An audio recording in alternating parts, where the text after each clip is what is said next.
ஒரு ஊர்ல ஒரு துறவி இருந்தார், புத்த சமய துறவி. அந்த ஊர் மன்னன் அவரை பத்தி கேள்விப்பட்டிருக்கான். ஒரு நாள் புறப்பட்டு போனான், துறவியின் பாதங்களை தொட்டு வணங்கினான். அதுக்கப்புறம் சொன்னான், ஐயா, நான் உங்களை அரண்மனைக்கு அழைச்சிட்டு போறதுக்காக வந்திருக்கிறேன். இனிமே நீங்க இங்க எதுக்கு இருக்கணும் அப்படின்னானா. அவன் மனசுக்குள்ள என்ன நினைப்புன்னா, இவர் எங்க வர போறாரு, நான் ரொம்ப எளிமையானவன், எனக்கு எதுக்கு அரண்மனை வாசம்னு சொல்லி விடுவார் அப்படின்னு நினைச்சிருக்கான். ஆனா அந்த துறவி என்ன பண்ணார் தெரியுமா? அப்படியா, சரி போகலாம், வா, போய் உன் ரதத்தை கொண்டுட்டு வா, அரண்மனைக்கு போகும்பொழுது அதுக்கு தகுந்த மாதிரி ஆடம்பரமா போகணும் அப்படின்னு விட்டாரான். துறவி இப்படி சொன்னதும் அந்த மன்னனுக்கு மனசுக்குள்ள சந்தேகம் வந்துட்டுது. இவர் உண்மையிலேயே துறவி தானா, ஏமாத்து பேர் வழி மாதிரி தெரியுதே அப்படின்னு நினைச்சிருக்கான். இருந்தாலும் இனிமே என்ன பண்றது, சொல்லியாச்சு. ரதத்தை கொண்டுகிட்டு வந்தான். துறவி ஏறி உக்காந்தார். பக்கத்துல ராஜா. அவர் ரொம்ப உற்சாகமா வரார், இவன் ரொம்ப சோர்ந்து போய் வரான். துறவி மரத்தடியிலேயே வாழ்ந்து பழக்கப்பட்டவர், அரண்மனையில எளிமையா ஒரு இடத்துல உட்காந்துக்குவார் அப்படின்னு நினைச்சான். ஆனா அப்படி இல்லை. அரண்மனைக்கு வந்த உடனே அந்த துறவி அதை கொண்டுட்டு வா, இதை கொண்டுட்டு வான்னு சொல்லி உத்தரவு போட ஆரம்பிச்சுட்டார். அரண்மனையில இருந்தா அரசனை மாதிரி இருக்கணும் அப்படிங்கிறார். ராத்திரி பூரா சௌரியமா தூங்கினார். பகல்ல அரண்மனை தோட்டத்துல உலாவ வேண்டியது, நீச்சல் குளத்துல குளிக்க வேண்டியது, இப்படியே பொழுது போக்கிட்டு இருக்கிறார். அந்த அரண்மனையில துறவி மகிழ்ச்சியா இருக்கிறார். மன்னனால அப்படி இருக்க முடியல. அவருக்கு எந்த கவலையும் இல்லை, இவனுக்கு அரசாங்க கவலைகள். துறவி அப்படி இருக்கிறத இவனால தாங்கிக்க முடியல. ஒரு நாள் அவர்கிட்டயே போய், நான் உங்ககிட்ட கொஞ்சம் பேசணும்னு நானா. துறவி பார்த்தார். நான் இந்த அரண்மனைக்கு வரும்பொழுதே நீ என்னமோ என்கிட்ட கேட்கணும்னு நினைச்ச, ஏன் கால தாமதம், நீ அனாவசியமா உன்னையே தொந்தரவு பண்ணிட்டு இருக்கிற, நீ கவலையா இருக்கேங்கிறது எனக்கு புரியுது. நான் மரத்தடியில் இருந்தப்போ கூட என்னை அடிக்கடி சந்திச்சுக்கிட்டு இருப்ப, ஏதாவது விளக்கம் கேட்கறது உண்டு. இங்க வந்த பிறகு என்னை சந்திக்கிறது கூட அபூர்வமா போயிட்டுது. நீ இப்போ என்ன கேட்க போறேங்கிறது எனக்கு தெரியும், இருந்தாலும் கேள் அப்படின்னாராம். வேற ஒண்ணும் இல்லைங்க, இப்போ உங்களுக்கும் எனக்கு என்ன வித்தியாசம், 2 பேரும் அரண்மனையில தான் இருக்கிறோம். நீங்க மகிழ்ச்சியா இருக்கிறீங்க, நான் அப்படி இருக்க முடியல. இவ்வளவுக்கும் நீங்க முன்னாடி இருந்தது மாதிரி இல்லை.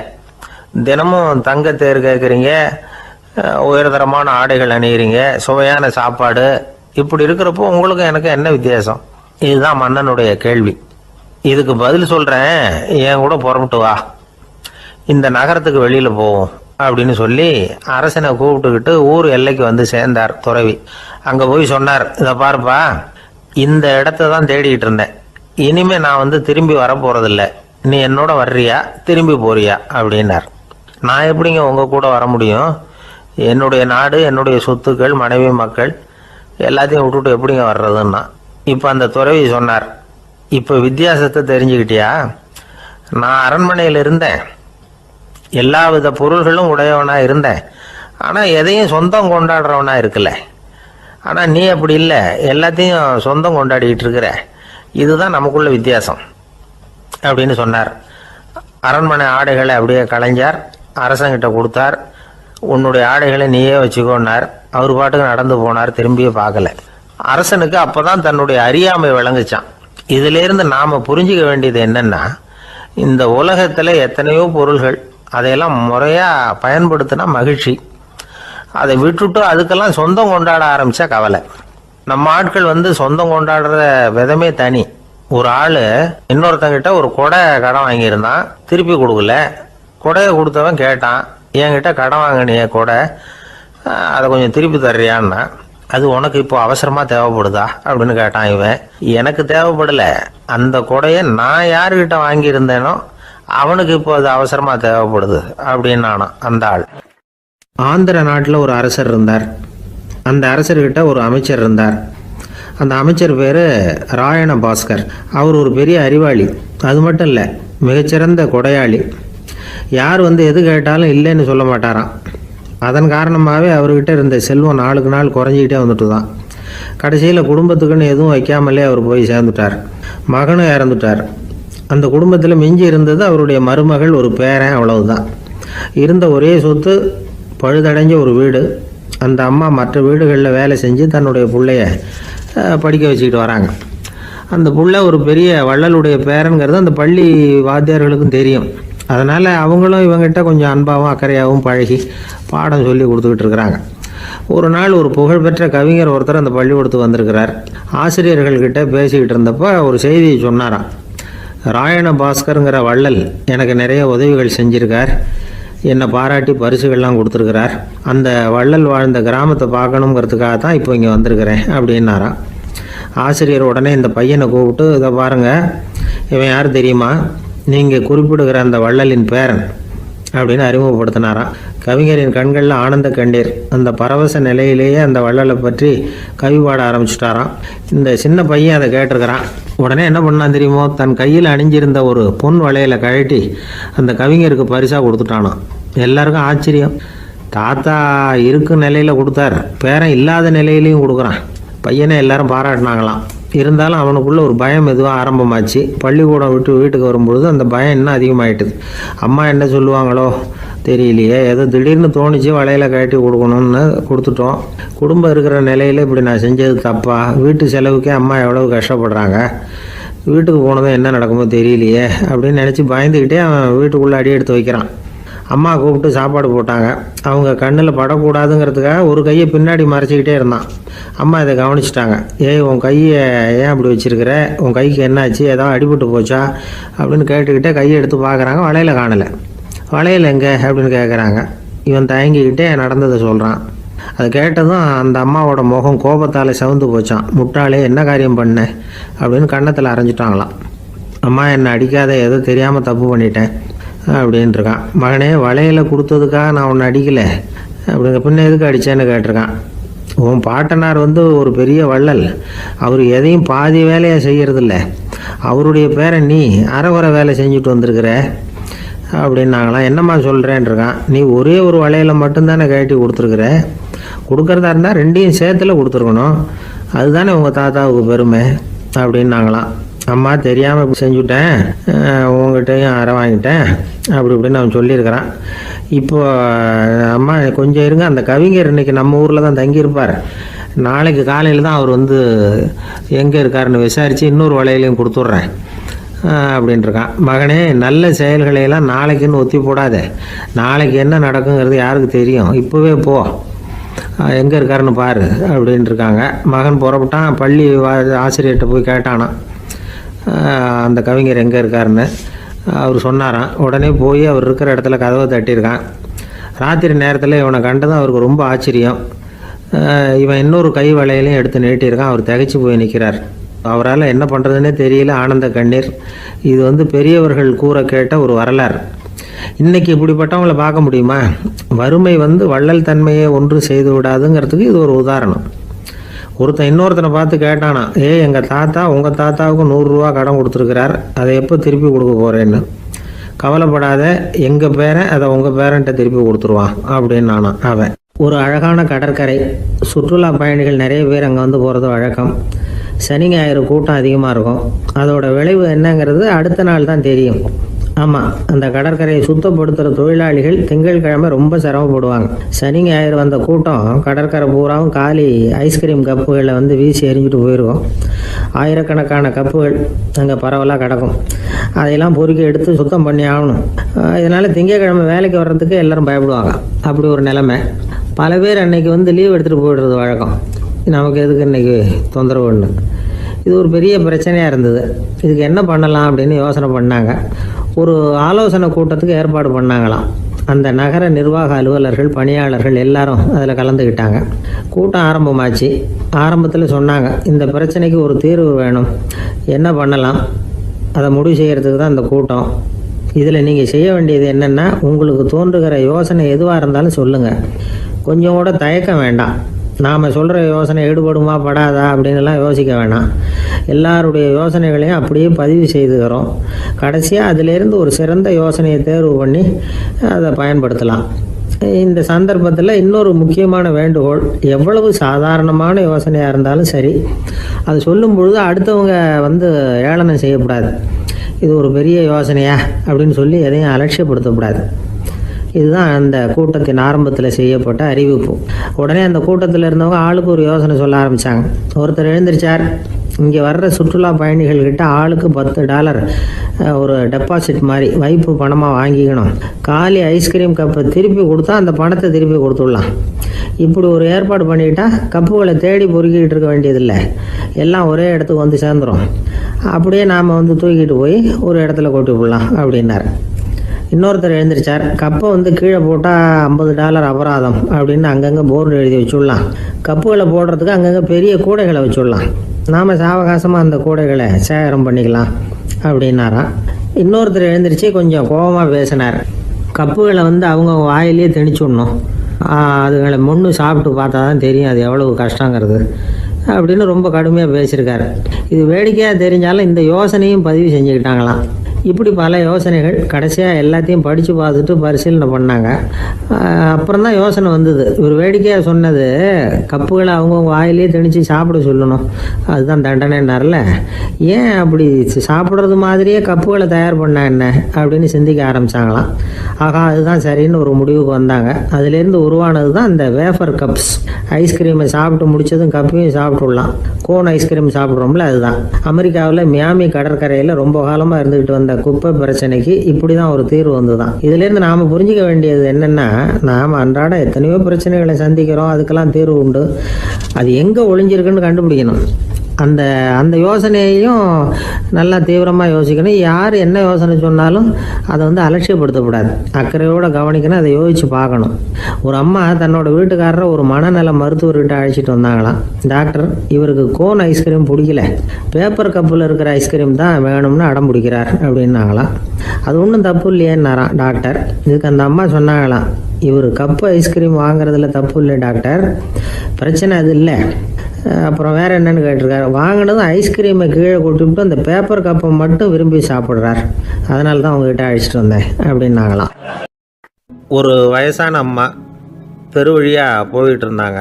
அவங்க கையில் எண்ணத்தையோ வச்சுக்கிட்டு அதை அடிக்கடி பார்த்துக்கிட்டே இருந்தாங்க. ஒருத்தன் மெதுவாக அவங்கக்கிட்ட போய் கையில் இருக்கிறது என்ன அப்படின்னு எட்டி பார்த்தா அவங்க கையில் 4 பல் இருந்துதான்.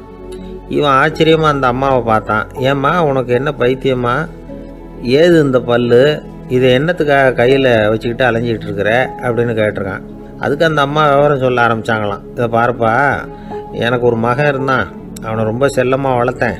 அவனை தரையிலேயே நடக்க விடுறதில்ல, எப்பவும் தூக்கி வச்சுக்கிட்டு இருப்பேன். அவன் நல்லா பெரியவனாகி பள்ளிக்கூடம் போகிறப்ப கூட அவன் புஸ்தக மூட்டையை நான் தான் சுமந்துக்கிட்டு போவேன். பார்க்குறவங்க கூட கேலி பண்ணுவாங்க, ஏம்மா படிக்க போகிறது நீயா உன் பிள்ளையான்னு கேட்பாங்க. அவன் இன்னைக்கு எவ்வளவோ பெரிய மனுஷன் ஆகிட்டான், வெளிநாட்டில் பெரிய உத்தியோகத்தில் இருக்கான். சமீபத்தில் இங்கே வந்துட்டு போனான். ஒரு நாள் ஏதோ கோபத்தில் என்ன அரைஞ்சுட்டான், அப்போ இந்த 4 பல்லும் கீழே விழுந்துட்டுது. இன்னமும் கூட விழுந்திருக்கும், ஆனால் பல்லு தான் இல்லை. என் புள்ள அரைஞ்சதுனால விழுந்த பல்லு இல்லையா அது, அதனால் இதை எப்பவும் என் கையிலேயே வச்சுக்கிட்டு ஆசையோடு பார்த்துக்கிட்டு இருக்கிறேன். அவன் தான் வெளிநாட்டுக்கு போட்டான், அவனை பார்க்க முடியாத ஏக்கத்தை நான் இந்த பல்லை பார்த்து போக்கிக்கிறேன் அப்படின்னு நாங்களாம் அந்த அம்மா. இந்த கதை எதுக்காகன்னா, தாய் அன்பு அப்படிங்கிறது எப்படிப்பட்டதுங்கிறத புரிஞ்சுக்கிறதுக்காக. கல்யாணம் ஆனதுக்கு அப்புறம் தாயை மறந்து விடுறவங்க எத்தனை பேர் இந்த உலகத்தில், அவங்க காதில் வேணுங்கிறதுக்காக தான் இந்த தகவல். ஆனால் ஒரு விஷயம் மட்டும் நல்லா புரிஞ்சுக்கணும், தாயை மதிக்க தெரிஞ்சவங்க தான் இன்றைக்கி வந்து வாழ்க்கையில் எல்லா விதத்துலேயும் முன்னுக்கு வந்திருக்கிறாங்க. வேணும்னா விசாரித்து பார்த்துக்குங்க. இன்னொரு அம்மா இருந்தாங்க, அவங்க தினமும் ஒரு கோயிலுக்கு வருவாங்க. சாமியை பார்த்து, கடவுளே நான் இறந்து போனால் நரகத்துக்கு போகணும் அப்படின்னு வேண்டிக்குவாங்களாம். எல்லோரும் சொர்க்கத்துக்கு போகணும்னு தானே கடவுள்கிட்ட வேண்டிக்குவாங்க. இந்த அம்மா தினம் வந்து நான் நரகத்துக்கு போகணும் அப்படின்னு வேண்டிக்கிறாங்க. அங்கேருந்து அர்ச்சகருக்கு இது சந்தேகம். ஒரு நாள் அதை நேரடியாகவே அவங்கக்கிட்ட கேட்டுவிட்டார். அதுக்கு அந்த அம்மா பதில் சொன்னாங்களாம், ஐயா, எனக்கு கல்யாணம் ஆகி ரொம்ப நாள் வரைக்கும் குழந்தை பாக்கியம் இல்லாமல் இருந்தது. கோயில் குளம் எல்லாம் சுற்றி வந்தேன். ரொம்ப நாள் கழித்து ஒரு குழந்தை பிறந்தது, ஆண் குழந்தை. அவனை நான் ரொம்ப செல்லம் கொடுத்து வளர்த்தேன். அதோட விளைவு என்ன ஆச்சுன்னா, அவன் ரொம்ப மோசமாக ஆகிட்டான், கெட்ட பழக்க வழக்கம்லாம் கற்றுக்கிட்டான்.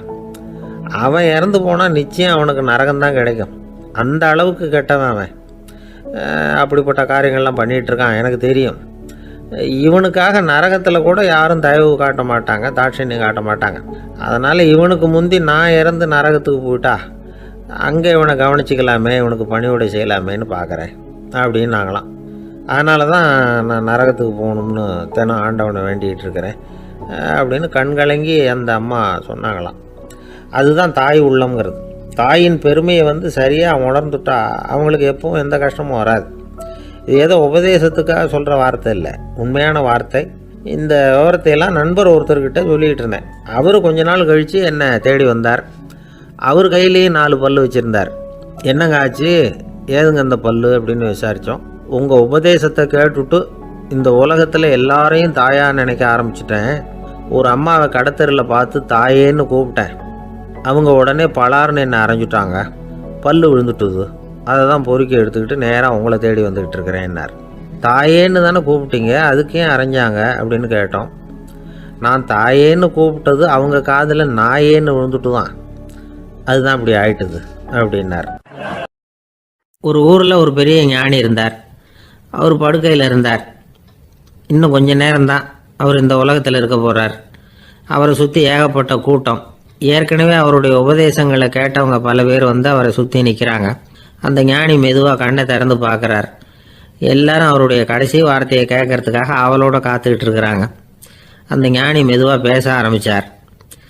நான் என்னுடைய வாழ்நாள் பூராவும் உங்களுக்கு நிறைய போதனைகள் சொல்லிக்கிட்டு இருக்கிறேன். பேரானந்தம், மகிழ்ச்சி, தியானத்தன்மை இதை பற்றியெல்லாம் சொல்லியிருக்கிறேன். இப்போ நான் வேறு ஒரு கரைக்கு போய்கிட்டு இருக்கிறேன். நான் இனிமேல் இந்த கரையில் இருக்க மாட்டேன். நீங்கள் நான் சொன்னதையெல்லாம் கேட்டீங்க, ஆனால் எதையும் நீங்கள் நடைமுறைப்படுத்தி பார்க்கல. எல்லாம் கேட்டதோடு சரி, அதோடு விட்டுவிட்டீங்க. அப்புறம் அதை தள்ளி போட்டுக்கிட்டே வந்துட்டீங்க. மேலும் அதை தள்ளி போடுறதுல எந்த பிரயோஜனமும் கிடையாது. இப்போ நான் போய்கிட்டு இருக்கிறேன். உங்களில் யாராவது என்னோட வர்றதுக்கு தயாரா அப்படின்னு கேட்டார். அவ்வளவுதான். யாரும் வாயை திறக்கலை. ஒரே மௌனம், சத்தமே இல்லை. ஒருத்தர் பார்த்துக்கிட்டே நிற்கிறாங்க. அந்த கூட்டத்தில் ஒரு ஆள் அந்த ஞானி கூடவே 40 வருஷத்துக்கு மேலே இருந்திருக்கிறான். அவனும் வாயை திறக்காமல் இன்னொருத்தன் முகத்தை பார்த்துக்கிட்டே நிற்கிறான்.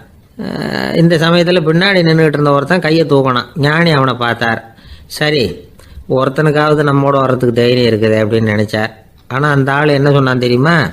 ஐயா, நீங்கள் கேட்குறப்போ நான் உடனே எழுந்திருக்கல, கையை மட்டும்தான் தூக்கினேன். என்ன காரணம்னா, நான் எப்படி அடுத்த கரைக்கு சேர்றதுங்கிறது தெரிஞ்சுக்கிறதுக்காக தான். அந்த விவரத்தை மட்டும் இப்போ உங்ககிட்ட இருந்து நான் தெரிஞ்சுக்க ஆசைப்பட்றேன். ஏன்னா இப்போ நான் உங்கள் கூட வர்றதுக்கு தயாராக இல்லை.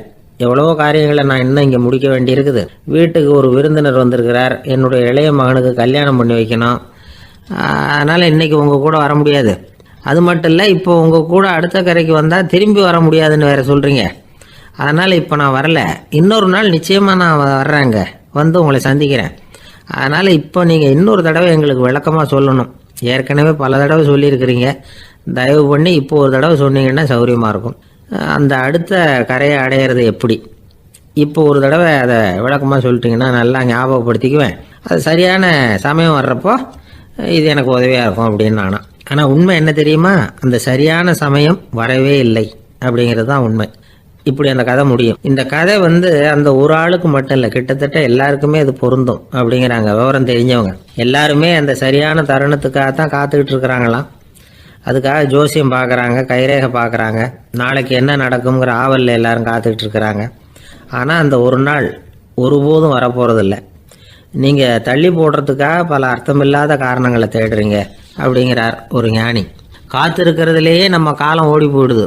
ஏன்னா இன்றைக்கி நாம் சிந்திக்கிறது நாளைக்கு நாம் சிந்திக்கிறது இல்லை. ஒவ்வொரு நாளும் ஒவ்வொரு மாதிரி போயிடுது. நாளைக்கு மறுநாளை பற்றியே சிந்திக்கிறோம். இப்படியே அது பாட்டுக்கு போயிடும். கரையை தொட்டு பார்க்குறது எப்போ? இதுதான் கேள்வி. நமக்கு வேண்டியப்பட்ட ஒருத்தர் ஒரு ரயில்வே பிளாட்ஃபாரத்தில் நின்றுட்டு இருக்கிறார். அங்கே இருக்கிறவங்ககிட்ட கேட்குறாராம், விசாரிக்கிறார். ஏங்க கிழக்க போகிற ரயில் போயிட்டுதுங்களான்னாராம். போயிட்டுதுன்னு இருக்கிறாங்க. கொஞ்ச நேரம் கழித்து ஏங்க மேற்க போகிற ரயில் போயிட்டுதுங்களான்னு கேட்டிருக்காரு. போயிட்டுதுங்களான் இருக்காங்க. அப்புறம் கொஞ்சம் நேரம் கழித்து மறுபடியும் ஏங்க 10:30 மணி வண்டி போயிட்டுதான்னு கேட்டிருக்காரு. தொடர்ந்து காலையிலேருந்து சாயந்தரம் வரைக்கும் இப்படி ஒரே இடத்துல நின்றுட்டு கேட்டுக்கிட்டே இருக்கிறார். இதை பார்த்துக்கிட்டு இருந்த ஒருத்தர் அவர்கிட்ட ஏங்க நீங்கள் எங்கே போகணும் அப்படின்னு கேட்டாராம். இவர் மெதுவாக சொன்னாராம், இந்த ரயில்வே லைனை தாண்டி அந்த பக்கம் போகணும் அப்படின்னாராம். ஒரு ஊரில் ஒருத்தர் இருந்தான். ஒரு நாள் காலையில் எழுந்திரிச்சான். ஒரு 10 ரூபாய் எடுத்து சட்டை பையில் வச்சுக்கிட்டான். கடை தெருவுக்கு புறப்பட்டான். காய்கறி வாங்குறதுக்காக அவன் போகிறான். காய்கறி சந்தைக்கு போய் சேர்ந்தான். கத்திரிக்காய் 4 கிலோ கொடுங்கன்னான். கொடுத்தாங்க. காசு கொடுக்கறதுக்காக சட்டை பையில் கையை விட்டான். பணத்தை காணும். 10 ரூபாயை சட்டை பையில் வச்சுக்கிட்டு தான் வந்தான். அது இப்போ அங்கே இல்லை. வழியில் எங்கேயும் அது விழுந்துட்டு போல்ருக்கு. அல்லது யாராவது திருடர்கள் தெரியாமல் அதை எடுத்துக்கிட்டு போட்டாங்களா என்னன்னு தெரியல. எப்படியோ 10 ரூபாய் அவன் இழந்துட்டான். கையில் காசு இல்லை. அதனால் கத்திரிக்காயை திருப்பி கொடுத்துட்டு கவலையோடு வீட்டுக்கு திரும்பி வந்தான். அதையே நினச்சிக்கிட்டு இருந்தான். அவனுக்கு துக்கம் அதிகமாக போச்சு. அழ ஆரம்பிச்சிட்டான். காய்கறிகள் வாங்கிட்டு வந்து ஆனந்தமாக சமைச்சு சாப்பிட்லாம்னு நினச்சோம். அது முடியாமல் போச்சேங்கிற கவலை அவனுக்கு. அதனால் அதை மறக்கவே முடியல. இது நடந்து கொஞ்ச நாள் ஆச்சு. அதே மனுஷன் இன்னொரு நாள் அதே மாதிரி புறப்பட்டான். பணத்தை எடுத்து பையில் வச்சுக்கிட்டான். காய்கறி சந்தையை நோக்கி போய்கிட்டு இருக்கிறான். இப்போ வழியில் ஒரு ஏழை பையனை பார்த்தான். தம்பி எங்கே போகிற அப்படின்னு கேட்டான். ஐயா பள்ளிக்கூடத்துக்கு போயிட்டுருக்கிறேன்னா அவன். சரி, அதுக்கே இவ்வளவு கவலையோடு போயிட்டுருக்கிற அப்படின்னு விசாரித்தான் அவன். ஐயா நான் ரொம்ப ஏழை, வீட்டில் வசதி இல்லை, பரீட்சைக்கு பணம் கட்டணும், இன்றைக்கி கடைசி நாள், என்ன செய்கிறதுன்னு தெரியலன்னா.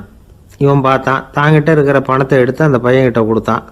இதை வச்சுக்கோ, உடனே பணத்தை கட்டு, நல்லா படி, பரீட்சை எழுது அப்படின்னு சொல்லிவிட்டு திரும்பி வந்துட்டான். வெறுங்கையோடு திரும்பி வந்தும் வீட்டில் கேட்குறாங்க எங்கே காய்கறின்னு வழக்கம் போல் கேட்டாங்க. இவன் நடந்ததை சொன்னான். இப்போ வீட்டில் இருந்தவங்க அவங்ககிட்ட ஒரு கேள்வி கேட்டாங்க. ஏங்க இதே மாதிரி முன்னாடி ஒரு தடவை காய்கறி வாங்க போய் வெறுங்கையோடு திரும்பி வந்தீங்க, இப்போவும் வெறுங்கையோடு தான் திரும்பி வந்திருக்கிறீங்க. ஆனால் முன்னாடி வந்தப்போ வருத்தமாக இருந்தீங்க, இப்போ உங்கள் முகத்தில் வருத்தம் தெரியலையே அப்படின்னு கேட்டிருக்கிறான். அதாவது வீட்டில் இருக்கிறவங்க கேட்டாங்களாம். இப்போ அந்த மனுஷன் யோசிக்க ஆரம்பித்தானான். இந்த 2 நிகழ்வுகளுக்கு என்ன வித்தியாசம்? போன தடவை அவன் பணத்தை இழந்தான், இந்த தடவை அவன் பணத்தை இழந்திருக்கிறான். போன தடவை யாரோ திருடிட்டு போயிட்டாங்க, இந்த தடவை அவனாவே ஒரு பையன் பேரில் இறக்கப்பட்டு எடுத்து கொடுத்துருக்குறான். அன்னைக்கு பணம் போயிட்டுதேன்னு வருத்தமாக இருந்தது, இன்றைக்கி பணம் போனாலும் மனசுக்கு மகிழ்ச்சியாக இருக்குது, நிறைவாக இருக்குது. கொஞ்சம் யோசிச்சு பாருங்கள். பணத்தை இழந்தது மகிழ்ச்சிக்கோ வருத்தத்துக்கோ காரணமாக இருக்க முடியாது. அப்படின்னா வேற எது காரணம்? அன்றைக்கு பணத்தை இழந்துட்டேன்னு அழுதான், இன்றைக்கு பணத்தை இழந்தாலும் மகிழ்ச்சியாக இருக்கிறான். ஆகவே மகிழ்ச்சிக்கும் துக்கத்துக்கும் இழப்பு காரணம் அல்ல, இழப்பு பற்றிய நம்முடைய அறிவு தான் காரணம் அப்படிங்கிறது பெரியவர்களுடைய கருத்து. எந்த பொருளும் நமக்கு கவலையை உண்டு பண்ணுறதில்ல, அந்த பொருள் பேரில் நாம் வைக்கிற பற்று தான் கவலையை உண்டு பண்ணுது. பொருள்கள் நம்ம விட்டுட்டு போயிட்டா நாம் அழுதுகிட்டு இருக்கிறோம், நாமே அதுகளை விட்டுட்டு வந்துட்டா மகிழ்ச்சியாக இருக்கிறோம். இந்த உண்மையை புரிஞ்சுக்கிட்டு நம்முடைய வாழ்க்கையை நல்ல விதமாக அமைச்சிக்கணும். ஒரு ஆள் அழுதுகிட்டு இருந்தான். ஏன்டா அழுகுறேன்னு கேட்குறார் ஒருத்தர். இழக்கிறதுக்கு எதுவும் இல்லை, அதனால் அழறேன்னா. என்னடா சொல்கிறேன்னார். கிட்ட வாங்க சொல்கிறேன்னா. இந்த மணி பர்ஸை வேற ஒருத்தன் பாக்கெட்லேருந்து திருடினேன், அப்புறம் தான் புரிஞ்சுது அவங்ககிட்ட இழக்கிறதுக்கு எதுவும் இல்லைங்கிறது. ஆமாங்க இது காலி பர்ஸு, அதனால் இப்போ அழுதுகிட்டு இருக்கிறேன், திருடியும் பிரயோஜனம் இல்லை அப்படின்னு சொல்லிவிட்டு அழுதானா. ஒரு ஊரில் ஒரு ராஜா இருந்தார். பெரிய அரண்மனையில் தான் இருக்கிறார். எல்லா வசதியும் இருந்தது. இருந்தாலும் அவர் எல்லாரும் சொல்கிறது எப்படி தெரியுமா? பிச்சைக்கார ராஜா. அப்படி ஒரு பேர் அவருக்கு நிலச்சி போச்சு. ஜனங்களும் சரி, மற்ற தேசங்களில் உள்ளவங்களும் சரி, அவர் அந்த பேர் சொல்லியே குறிப்பிடுறது வழக்கமாக போட்டுது. இது அவருக்கு ரொம்ப கவலையாக போச்சு. என்ன இது, நம்மளை தேடி வர்றவங்களுக்கெல்லாம் நாம் சோறு போடுறோம், நம்ம புகழ்ந்து பாடல் ஏற்றி கொண்டு வர்ற புலவர்களுக்கெல்லாம் அவங்க எப்படி வந்தாலும் ஒருவேளை சோறு போடணுங்கிறது உத்தரவு. இவ்வளவுலாம் செஞ்சும் நம்மளை போய் பிச்சைக்கார ராஜான்னு எல்லாரும் சொல்கிறாங்களே, அது ஏன், எதுக்காக இப்படி சொல்கிறாங்க? இதுதான் ராஜாவுக்கு குழப்பம். சரி, இதை பற்றி நம்ம அமைச்சர்கள்கிட்ட கேட்கலாமா அப்படின்னு யோசனை பண்ணார். இந்த விஷயத்தை போய் அவங்கக்கிட்ட எப்படி கேட்குறதுன்னு அவருக்கு தயக்கமாக இருந்தது. கௌரவ குறைச்சலாக தெரிஞ்சுது அவருக்கு. சரி, சாதாரண குடிமக்கள்கிட்ட இதை பற்றி கேட்கலாமா அப்படின்னு யோசனை பண்ணார். கேட்கலாம், ஆனால் அவங்க யாரும் ராஜா முன்னாடி நின்று தைரியமாக பேசக்கூடிய அளவுக்கு இல்லை. ராஜாவோட குழப்பம் நாளுக்கு நாள் அதிகமாக போச்சு. கடைசியாக அவர் ஒரு முடிவுக்கு வந்தார். அதாவது இதை பற்றி ஒரு பிச்சைக்காரங்கிட்டே கேட்டு பார்த்துட்டா என்ன. இதுதான் அவர் பண்ண முடிவு. உடனே மாறுவேஷம் போட்டுக்கிட்டு நகர்வலம் போனார். ஒரு பிச்சைக்காரனை கண்டுபிடிச்சார். இதை பாருப்பா, நம்ம ராஜாவை எல்லாரும் பிச்சைக்கார ராஜான்னே சொல்கிறாங்களே, அதுக்கு என்ன காரணமாக இருக்கும் அப்படின்னு கேட்டார். அதுக்கு அவன் சொல்கிறான், இதுக்கான பதிலை இன்னும் ஒரு 30 நாளில் சொல்கிறேன் அப்படின்னா. உடனே இவருக்கு சந்தோஷம். உண்மையை அவங்ககிட்ட சொன்னார். நான் வேற யாரும் இல்லை, நான் தான் இந்த நாட்டு ராஜா. இப்போ நீ என் கூடவே வந்துடு, அரண்மனையிலேயே தங்கிக்கோ, 30 நாள் கழித்து எனக்கு பதில் சொல்லிவிட்டு அதுக்கப்புறமா நீ போகலாம் அப்படின்னு சொல்லி அழைச்சிட்டு வந்துட்டார். அரண்மனையில் ஒரு மூலையில் அவன் தங்கறதுக்கு இடம் கொடுத்தார். தினம் 2 வேளையும் இவனுக்கு சோறு போடுங்க அப்படின்னு உத்தரவு போட்டார். ராஜா கொடுத்த இடத்துல போய் உக்காந்துக்கிட்டான் அந்த பிச்சைக்காரன். தினமும் அந்த அரண்மனையில் நடக்கிறதையெல்லாம் கவனிச்சிக்கிட்டு வந்தான். வேளைக்கு சாப்பாடு வரும், சாப்பிட்டுக்கிட்டு இருக்கான். இப்படி 30 நாள் முடிஞ்சுது. ராஜா வந்தார். என்ன, என்னோட கேள்விக்கு பதில் என்னன்னு கண்டுபிடிச்சிட்டியான்னார். கண்டுபிடிச்சிட்டேன்னா. என்ன எல்லாரும் பிச்சைக்கார ராஜான்னு சொல்கிறாங்களே, அது நியாயமாக படுதா உனக்குன்னு கேட்டார். நியாயமாக தான் படுது, சந்தேகம் இல்லாமல் நீங்கள் பிச்சைக்கார ராஜா தான். என்னதான் நீங்கள் வசதியோடவும் படைபலத்தோடவும் இருந்தால் கூட நீங்கள் எங்கள் வர்க்கத்தை சேர்ந்த ஆசாமி தான் அப்படின்னு அடித்து சொல்லிவிட்டான் அந்த ஆள். என்னால் அப்படி சொல்கிறேன்னு கேட்டார் இவர். அரசே, ஒரு உண்மையை கண்டுபிடிச்சி சொல்கிறதா நான் உங்ககிட்ட சொன்னேன். நீங்கள் ராஜ பரம்பரைன்னா உடனே உங்கள் கழுத்தில் கிடக்கிற முத்து மாலையை கழட்டி பரிசாக கொடுத்துருப்பீங்க, பொன்னையும் மணியையும் கொடுத்துருப்பீங்க. ஆனால் நீங்கள் அப்படி செய்யலை. என்னை ஒரு மூலையில் உட்கார வச்சு 2 வேளை சோறு போட சொன்னீங்க. உங்களை தேடி யார் வந்தாலும், யார் பாராட்டி பேசினாலும் அல்லது பிரச்சனைகளை சொன்னாலும் நீங்கள் செய்கிற ஒரே காரியம் சோறு போடுறது தான். பிச்சைக்காரனுக்கு சோறு மட்டும்தான் உலகம். உங்கள் விஷயத்திலையும் நீங்கள் அப்படி தான் நினைக்கிறதாக தெரியுது. நல்லா கவனிங்க. எந்த ஒரு பிரச்சனைக்கும் சோறு தான் முடிவுன்னு நினைக்கிறீங்க பாருங்கள். நீங்கள் சந்தேகமில்லாத எங்களை சேர்ந்த ஆள் தான் அப்படின்னு விட்டான் அந்த பிச்சைக்காரன். அதுக்கப்புறம் தான் அந்த ராஜா தன்னுடைய தவறுகளை எல்லாம் தேர்த்திக்கிட்டாராம். பசின்னு வர்றவங்களுக்கு சோறு தான் போடணும், அது தப்பு இல்லை. பாராட்ட வர்றவங்களுக்கெல்லாம் சோத்தையே போட்டு அனுப்புனா இப்படி தான் பேர் வரும். எனக்கு தெரிஞ்ச ஒருத்தர் தினமும் யாராவது ஒருத்தரை தன் வீட்டுக்கு அழைச்சிட்டு போவார், சாப்பாடு போட்டு அனுப்புவார். முன்னறிவிப்பு இல்லாமல் திடீர்னு ஒரு விருந்தாளியோட வீட்டில் போய் இவர் நிற்கிறது வழக்கம். அந்த அம்மாவும் இவருக்காக தயார் பண்ணி வச்சுருந்ததை இவர் அழைச்சிட்டு வந்திருக்கிற விருந்தாளிக்கு போட்டுருவாங்க. விருந்தாளி சாப்பிட்டுட்டு போனதுக்கப்புறம் இவர் மனைவி கிட்ட உனக்கு சிரமம் வேணாம் அப்படின்னு சொல்லிவிட்டு பக்கத்தில் உள்ள ஒரு ஹோட்டலுக்கு போய் காசு கொடுத்து சாப்பிட்டுட்டு வந்துடுவார். பல நாள் இப்படி நடக்கும். ஒரு நாள் அவரை தனியாக கூப்பிட்டுக்கிட்டு போய் ஏன் இப்படி பண்ணுறீங்கன்னு கேட்டோம். அதுக்கு அவர் சொல்கிறாரு, எங்கள் வீட்டு சாப்பாட்டிலேருந்து தப்பிக்கிறதுக்கு எனக்கு வேறு வழி எதுவும் தெரியல சார், அதனால தான் இப்படி பண்ணிகிட்டு இருக்கிறேன் அப்படின்னார் ரொம்ப பரிதாபமாக. எனக்கு ஒரு உதவி செய்யணும் அப்படின்னு நம்மளை பார்த்து ஒருத்தர் கேட்குறாருன்னு வச்சுங்களேன், உடனே நாம் அவரை பார்த்து என்ன உதவின்னு கேட்போம். இதுதான் சராசரி மனிதர்களின் இயல்பு. ஆனால் ஒருத்தர் எனக்கு ஒரு உதவி செய்யணும் அப்படின்னு கேட்ட உடனே என்ன உதவின்னு கூட கேட்காம சரி செய்கிறேன் அப்படின்னு ஒத்துக்கிறது இருக்கு பாருங்கள், அது கொஞ்சம் அபூர்வம். அந்த காலத்தில் ஒருத்தர் இருந்தார். அவர் எப்படி தெரியுமா, உதவி கேட்குறவங்க நல்லவங்களா கெட்டவங்களா அப்படின்னு கூட பார்க்கல, தனக்கு நன்மையா தீமையா அப்படின்னு கூட பார்க்கல, உதவி செய்கிறேன்னு புறப்பட்டு விட்டார். அவர் யார் தெரியுமா, அவர் தான் நல சக்கரவர்த்தி. அவர் மாதிரி நாமும் உதவி கேட்குறவங்களுக்கு உடனே உதவி செய்கிறதுக்கு தயாராக இருக்கணும் அப்படின்னு சொன்னார் ஒரு ஆன்மீக பேச்சாளர். நல சரித்திரத்தை அவர் சொல்லிக்கிட்டு இருந்தார். இந்திரன், அக்னி, வருணன், யமன் இவங்க 4 பேரும் நலனை பார்த்து எங்களுக்கு நீ உதவி செய்யணும், எங்களுக்காக நீ தூது போகணும் அப்படின்னு கேட்குறாங்க. யாருக்கிட்ட தூது போகணும், என்ன காரியத்துக்காக போகணும் அப்படின்னு கேட்கணும்ல. நலன் அப்படி கேட்கவே இல்லை, உடனே சரின்னு ஒத்துக்கிறான். அதுக்கப்புறம் அவங்க விவரம் சொல்கிறாங்க, என்ன உதவி, யாருக்கிட்ட தூது போகணும் அப்படிங்கிற விவரத்தை சொல்கிறாங்க. நலனுக்கும் அப்புறம்தான் புரியுது, எந்த தமயந்தியை இவன் காதலிச்சானோ, எந்த தமயந்தின் சுயமரத்துக்காக இவன் போய்கிட்டு இருக்கிறானோ அந்த தமயந்தியை பார்த்து தங்களுக்காக அவகிட்ட வாதாடணும், பேசணும், தங்களில் ஒருத்தரை கல்யாணம் பண்ணிக்கும்படியாக கேட்கணும் அப்படின்னு அவங்க 4 பேரும் நலன்கிட்ட கேட்குறாங்க. இதை கேட்டதும் நலன் கொஞ்சம் கூட முகம் சுளிக்கலை, பதட்டப்படலை. நேராக தமயந்தி கிட்ட போகிறான். இந்திரன், அக்னி, வருணன், யமன் இவங்களோட சிறப்புகளை எடுத்து சொல்கிறான். இவங்களில் ஒருத்தரை கல்யாணம் பண்ணிக்கலாம் அப்படின்னு சொல்லி கேட்டுக்கிறான். ஆனால் இதுக்கு தமயந்தி சம்மதிக்கலை. சுயம்பரம் நடக்குது, அவள் நலனை தேர்ந்தெடுக்கிறாள். அந்த 4 பேரும் நலனுக்கு நிறைய வரங்கள்லாம் கொடுக்குறாங்க. அதுக்கப்புறம் இப்படி போகுது கதை. இதில் நாம் கவனிக்க வேண்டியது என்னென்னா, உதவின்னு கேட்ட உடனே என்ன உதவின்னு கேட்காம சரி செய்கிறேன்னு சொன்னான் பாருங்கள், அதை கொஞ்சம் சிந்திக்கணும். செய்கிறேன்னு ஒத்துக்கிட்டதுக்கு அப்புறம் அது என்ன உதவின்னு தெரிஞ்சும் முகம் சுளிக்காமல் அதை செஞ்சான் பாருங்கள், அதையும் கொஞ்சம் சிந்திக்கணும். நம்மளால் ஒருத்தர் ஒரு நண்பனை தேடி போனால் எனக்கு ஒரு உதவின்னா சரி சொல்லுன்னா, இப்போ உங்ககிட்ட 2 கார் இருந்தால் என்ன பண்ணுவேன்னா உடனே அதில் ஒன்று உங்ககிட்ட கொடுத்துருவேன்னா, அவன் உங்ககிட்ட 2 பங்களா இருந்தால் என்ன பண்ணுவேன்னா அதில் ஒன்று உங்ககிட்ட கொடுத்துருவேன்னா, உங்ககிட்ட 2 பேனா இருந்தால் என்ன பண்ணுவேன்னா அதில் ஒரு பேனாவை உங்ககிட்ட கொடுக்க மாட்டேன்னா, அவன் ஏன்டா அப்படி சொல்கிறேன்னா, ஏன்னா இப்போ நிஜமாகவே என்கிட்ட 2 பேனா இருக்குது, அதனால் அப்படி சொல்கிறேன் அப்படின்னு நானா. அவன் ஒரு ஊரில் ஒரு ராஜா இருந்தார். அந்த ராஜாவுக்கு ஒரு மந்திரி. ராஜா ரொம்ப நியாயமானவர், நேர்மையானவர், கண்டிப்பானவர். தப்பு செய்கிறது யாராக இருந்தாலும் தண்டனை கொடுப்பார். வேண்டியவங்களுக்கு ஒரு நியாயம், வேண்டாதவங்களுக்கு ஒரு நியாயங்கிறதெல்லாம் அவர்கிட்ட கிடையாது. ஒரு சமயம் அரசவையில் அந்த அமைச்சரே விதிமுறைகளுக்கு புறம்பாக ஏதோ நடந்துக்கிட்டு இருக்கார். மன்னருக்கு கோபம் வந்துட்டுது. உடனே அந்த அமைச்சரை கிட்டத்தில் கூப்பிட்டு அவர் கன்னத்தில் ஓங்கி ஒரு அறை கொடுத்துட்டாராம். உடனே அந்த அமைச்சர் என்ன பண்ணார் தெரியுமா? நேராக போனார். அங்கே நின்றுக்கிட்டு இருந்த இன்னொருத்தர் கன்னத்தில் ஓங்கி அரைஞ்சார். அறை வாங்கினவர் திகைச்சு போயிட்டார். இவர் ஏன் நம்மளை வந்து அரைகிறார் அப்படின்னு யோசனை பண்ணார். மன்னரும் திகைச்சு போயிட்டார். நாம இவரை அரைஞ்சா அதுக்காக இவர் போய் இன்னொருத்தரை அரையணுமா அப்படின்னு யோசனை பண்ணார். இவருக்கு என்ன பைத்தியமானு கூட நினைக்க ஆரம்பிச்சுட்டார்.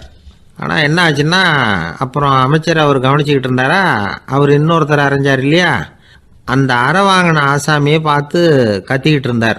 யார்? அமைச்சர். ஏன்பா என்கிட்ட அறையை வாங்கிட்டு இப்படி விவரம் இல்லாமல் நின்றுட்டு இருக்கிறிய, நான் உனக்கு கொடுத்ததை நீ வேற யாருக்கிட்டையாவது கொடுத்துரு அப்படின்னார். உடனே அந்த ஆள் பார்த்தான், தனக்கு அடுத்தபடியாக நின்றுக்கிட்டு இருந்தவனை ஓங்கி ஒரு அறை அரைஞ்சான்.